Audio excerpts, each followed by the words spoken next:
আসসালামু আলাইকুম বন্ধুরা, আশা করি আপনারা সকলেই ভালো আছেন। বন্ধুরা, আজ আপনাদেরকে এমন একটা কাহিনী শোনাবো যা এক ব্যক্তি নিজে আমাদেরকে বলেছিল, যা শুনে আপনাদের সকলের গায়ের লোম খাড়া হয়ে যাবে। এই অবাক করে দেওয়া কাহিনীটি আপনি শেষ পর্যন্ত দেখুন। আর আপনি যদি আমাদের চ্যানেলে নতুন হয়ে থাকেন তাহলে চ্যানেলটিকে সাবস্ক্রাইব করে পাশে থেকে বেল আইকনটি বাজিয়ে রাখুন। তো চলুন বন্ধুরা, আমরা ঘটনাটি শুরু করি। তখন ছিল শীতকাল, অর্থাৎ অক্টোবর মাস। সন্ধ্যার দিকে বেশ ভালোই ঠান্ডা পড়েছিল। আমরা সবাই যে যার মতো করে বিশ্রাম করছিলাম। পুরো দিন ধরে ক্যাম্পের রোগীদের পর্যবেক্ষণ করে আমরা সব ডাক্তাররা ক্লান্ত হয়ে গিয়েছিলাম। এমন সময় সেখানে হঠাৎ করে এক লোক আসলো। লোকটা বেশ হাঁপাচ্ছিল। আমি দ্রুত তার কাছে গেলাম। তিনি আমাকে দেখে উঠে দাঁড়ালো। আমি তাকে জিজ্ঞেস করলাম, কি হয়েছে? তিনি বলতে লাগলো, জলদি চলুন, আমার বাসায় বাচ্চা হবে। মায়ার অবস্থা খুবই খারাপ। আমাদের কারো কাছে ডেলিভারি করানোর মতো কোনো সামগ্রী ছিল না। কিভাবে যে এই মুহূর্তে আমরা বাচ্চা ডেলিভারি করাই তাই নিয়ে চিন্তা করছিলাম। আমি তাকে জিজ্ঞেস করলাম, আপনার স্ত্রীর বয়স কত? তিনি উত্তর দিলেন, 36 বছর। আমি তাকে বললাম, তাহলে তো আপনার স্ত্রী ইমার্জেন্সি পরিস্থিতিতে আছে। তার বাচ্চা ডেলিভারি করাতে তাকে অপারেশন করাতে হবে। আমাদের অনেক সমস্যার সম্মুখীন হতে হবে। তিনি বললেন, যাই হোক না কেন আপনাদেরকে যেতেই হবে। এই কথা শুনে আমার খুব খারাপ লাগলো। এমনিতেই ক্লান্ত ছিলাম, কিন্তু লোকটার দুশ্চিন্তা দেখে আর নিজেকে আঁকড়ে রাখতে পারলাম না। সাথে অন্য একজন মহিলা ডাক্তার নিয়ে আমি লোকটার সাথে রওনা হলাম। তিনি সামনে হাঁটছিলেন আর আমরা পেছনে পেছনে। সাথে কিছু জরুরি জিনিসপত্র নিয়ে নিলাম। আমরা ভাবছিলাম তার স্ত্রীর অবস্থা খুবই খারাপ। সে তো বলেছিল মায়া একেবারে মারা যাওয়ার উপক্রম। কিন্তু সেখানে গিয়ে দেখলাম লোকটা স্ত্রী দরজার কাছে দাঁড়িয়ে আছে আর তাকে দেখে কোনোভাবেই অসুস্থ মনে হচ্ছে না। আমরা পৌঁছতেই সে তার স্বামীকে বলল, এতক্ষণ কই ছিলে? যাই হোক, শুকর আলহামদুলিল্লাহ তুমি এসেছ। মায়ার অবস্থা খুবই খারাপ, দ্রুত তার কাছে যাও। আমরা তো অবাক হয়ে গেলাম, মায়া আবার কে? লোকটার কাছে জিজ্ঞেস করতেই সে আমাদেরকে বলল, মায়া তাদের গরু। তারপর পাশের একটা জায়গায় নিয়ে গেল। সেখানে নিয়ে গিয়ে বলল, মায়া হলো তাদের গাবি। এই গাবি নাকি বাচ্চা জন্ম দেবে। এর জন্যই আমাদেরকে এত হন্তদন্ত করে ডেকে আনলো। আমার যে এত রাগ হচ্ছিল, রাগে আমার মন চাচ্ছিল আমি লোকটাকে ইচ্ছামতো অপমান করি। কিন্তু তাদের গরুর প্রতি তাদের ভালোবাসা দেখে অবাক না হয়ে পারলাম না। কি ভালোবাসা, কি চিন্তা তাকে নিয়ে, যেন এই গরুই তাদের বাচ্চা। লোকটার স্ত্রী বারবার বলছে, আপনারা ওকে পানি পান করান, ওকে দেখুন। ডাক্তার বলল, তাদের দুশ্চিন্তা দেখে অবাকও লাগছে, আবার হাসিও পাচ্ছে। কিছুক্ষণ পর দেখলাম গাভীটি বাচ্চা দেওয়ার জন্য প্রায় প্রস্তুত হয়ে গেল। আমরা প্রথমে তাদেরকে বললাম পশু পাখির ডাক্তার আলাদা আছে, কিন্তু তারা আমাদেরকেই জোর করছিল। এদিকে লোকটার স্ত্রীর চোখে অন্যরকম হাসি দেখে খুব অদ্ভুত লাগছিল। আমাদেরকে যেন সে কিছু বলতে চাইছে, কিন্তু বলার মতো তেমন সুযোগ পাচ্ছে না। আমরা তাদেরকে বললাম এই গরুটিকে একটা ইঞ্জেকশন দিতে হবে। তারা সেই ইঞ্জেকশনের ব্যবস্থা করল। ইঞ্জেকশন দেওয়ার কিছুক্ষণ পরেই দেখতে দেখতে গরুটির বাচ্চা জন্ম দেওয়ার সময় এগিয়ে এলো। আমি আরেকজন ডাক্তারের সাথে ছিলাম। গাভী যখন ব্যথায় ছটপট করছিল তখন হুট করে লোকটার স্ত্রী একটা তোয়ালে নিয়ে এলো।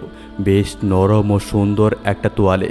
এটি দেখে আমি বেশ অবাক হয়ে তাকে প্রশ্ন করলাম, এই তোয়ালে কিসের জন্য? সে বলল, আমাদের গাভীর বাচ্চা হবে, সেই বাচ্চাকে তোয়ালেতে নিতে হবে, মাটিতে রাখা যাবে না। অনেক অদ্ভুত লাগলো আমার কাছে বিষয়টা, তবুও কিছু বললাম না।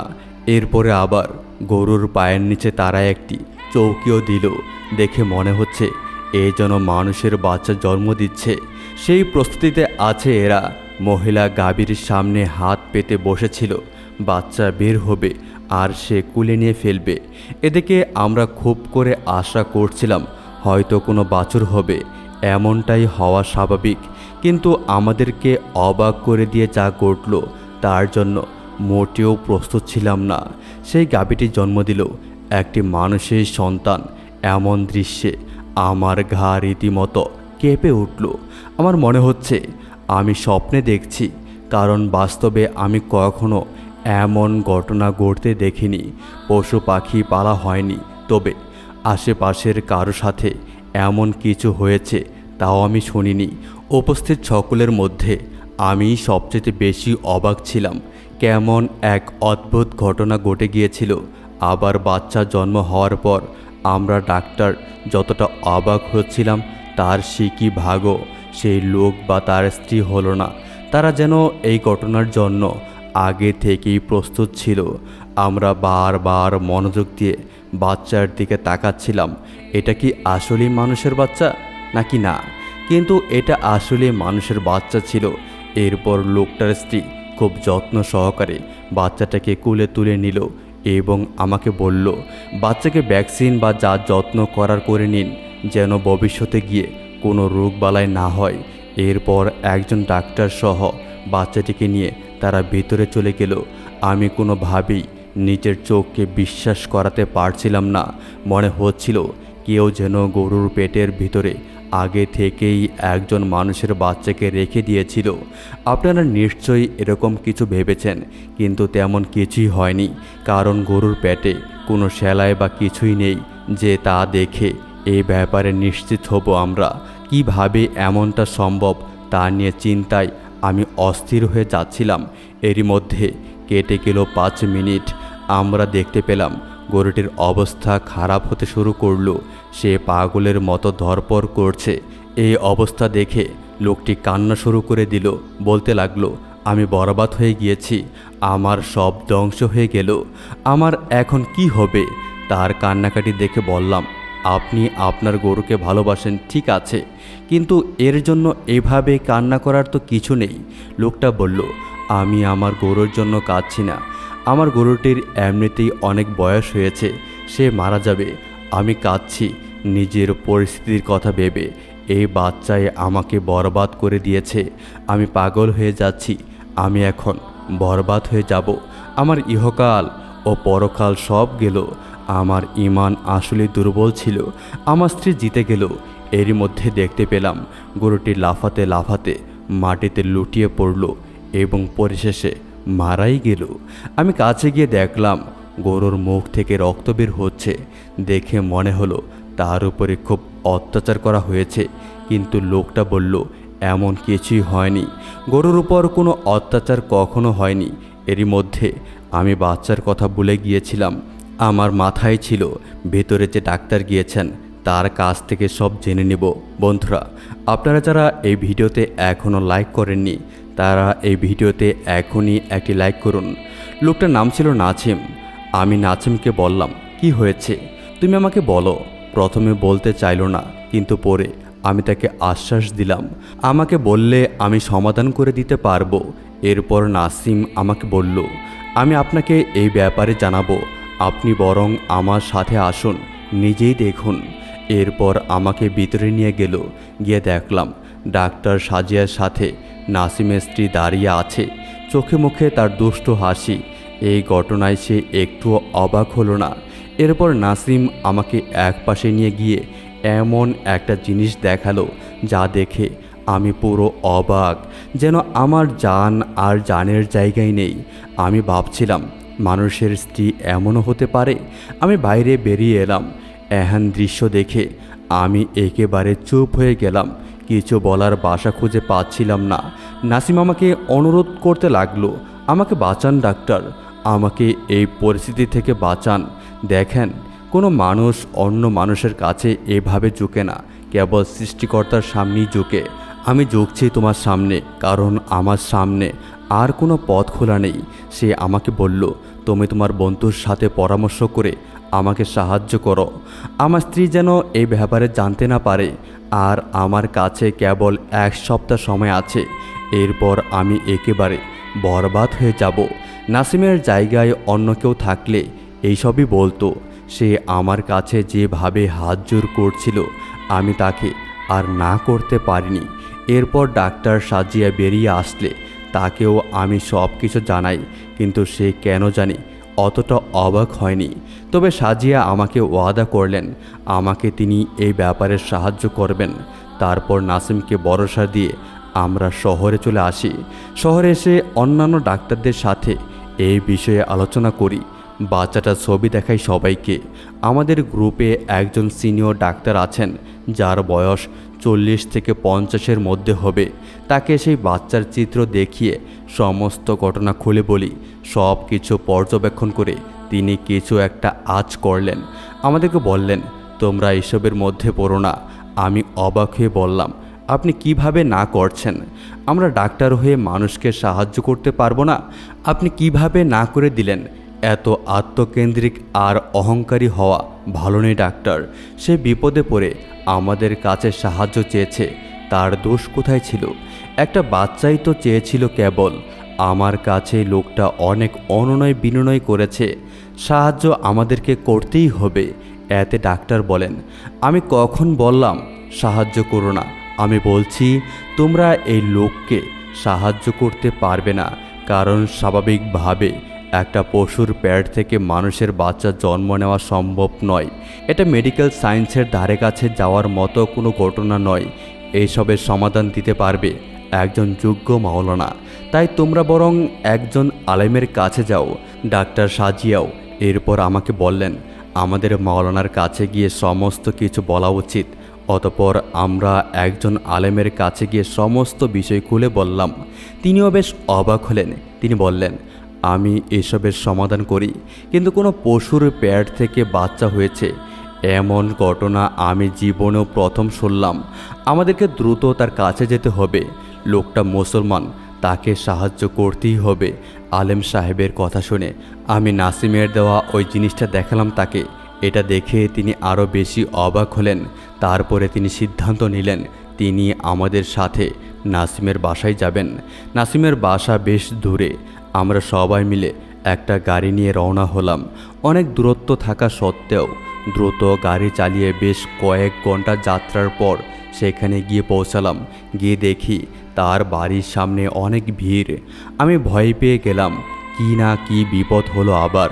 কোনো বিপদ না হোক এই দোয়া করে তাদের বাসার দিকে গেলাম। গিয়ে দেখি ওরকম কিছুই হয়নি। সবাই সেখানে নাসিমের স্ত্রীর প্রশংসা করছে।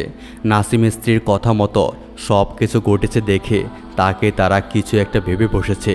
নাসিমের স্ত্রী যা বলছে তাই ঘটেছে। এখন তাই নাসিমের স্ত্রীর কথা মতো কাজ করতে হবে। নাসিমের স্ত্রীর গাভী থেকে জন্ম নেওয়া বাচ্চাটিকে বের করে সবাইকে দেখাচ্ছে। তার চোখে মুখে অদ্ভুত এক হাসি। সে যেন কোনো খেলনা হাতে নিয়ে ঘুরছে। এছাড়া কোনো মায়া মমতা তার চোখে মুখে দেখলাম না। যাই হোক, আলেম সাহেব নাসিমকে বললেন তিনি তার সাথে একা কথা বলতে চান। এই বলে তিনি তাকে নিয়ে ভেতরে গেলেন। ভেতরে যাওয়ার সময় নাসিমের চোখে মুখে বেশ দুশ্চিন্তা ছিল, কিন্তু ভেতরে না জানি কি কথা হলো। নাসিম বের হওয়ার পর দেখলাম বেশ হাসি খুশি মুখে, যেন স্বস্তির নিঃশ্বাস ফেলছে।